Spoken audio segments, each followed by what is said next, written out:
जी hello दोस्तों, मेरा नाम है अरुण। उम्मीद है आप लोग ठीक होंगे। दोस्तों, हरियाणा में इस साल होने वाला विधानसभा चुनाव दिलचस्प हो गया है।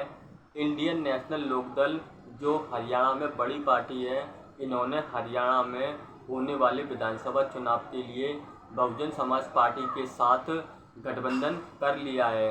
हरियाणा विधानसभा की 90 सीटें हैं और दोनों पार्टियों के बीच सीटों का बंटवारा हो गया है। बहुजन समाज पार्टी 90 सीटों में से 37 सीटों पर चुनाव लड़ेगी, जबकि 53 सीटों पर इनेलो चुनाव लड़ेगी। इनेलो पार्टी के नेता अभय चौटाला गठबंधन की तरफ से मुख्यमंत्री का चेहरा भी होंगे। अभय चौटाला ने बीएसपी के साथ एक संयुक्त संवाददाता सम्मेलन को संबोधित करते हुए कहा कि यह गठबंधन स्वार्थी हितों पर आधारित नहीं है, बल्कि लोगों की भावनाओं को ध्यान में रखते हुए किया गया है। अभय चौटाला ने कहा, हरियाणा में हमने होने वाले विधानसभा चुनाव के लिए मिलकर लड़ने का फैसला किया है। उन्होंने कहा, आज आम जनता ने बीजेपी को सत्ता से बेदखल करने और कांग्रेस को सत्ता से दूर रखने का मन बनाया है।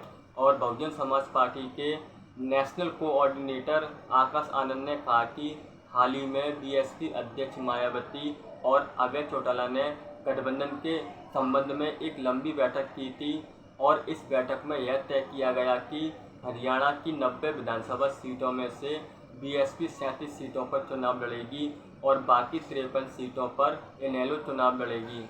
आकाश आनंद ने यह भी कहा, अगर गठबंधन राज्य में सत्ता में आता है तो अभय चौटाला मुख्यमंत्री बनेंगे और यह गठबंधन केवल विधानसभा चुनाव तक सीमित नहीं होगा। हम भविष्य में राज्य में अन्य चुनाव भी मिलकर लड़ेंगे। इस गठबंधन को लेकर बीएसपी अध्यक्ष मायावती ने सोशल मीडिया पोस्ट में कहा, हरियाणा में होने वाला विधानसभा चुनाव बीएसपी और इंडियन नेशनल लोकदल मिलकर वहां की जनविरोधी पार्टियों को हराकर अपने नए गठबंधन की सरकार बनाने के संकल्प के साथ लड़ेंगे। इसके अलावा इनेलो और बीएसपी ने अपना घोषणा पत्र भी जारी किया है।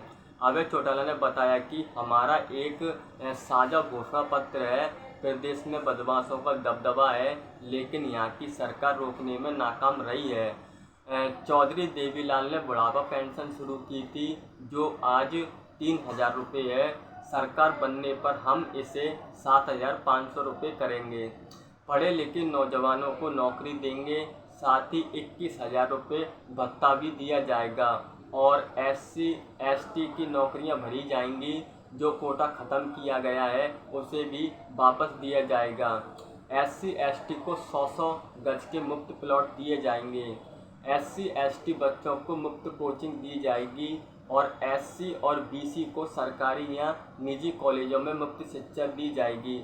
इस तरह की कई तरह की बातें अभय चौटाला ने अपने घोषणा पत्र में कही हैं। इस घोषणा पत्र में दलित समाज के लोगों को काफ़ी ज़्यादा सुविधा देने का फैसला किया है। Thank you.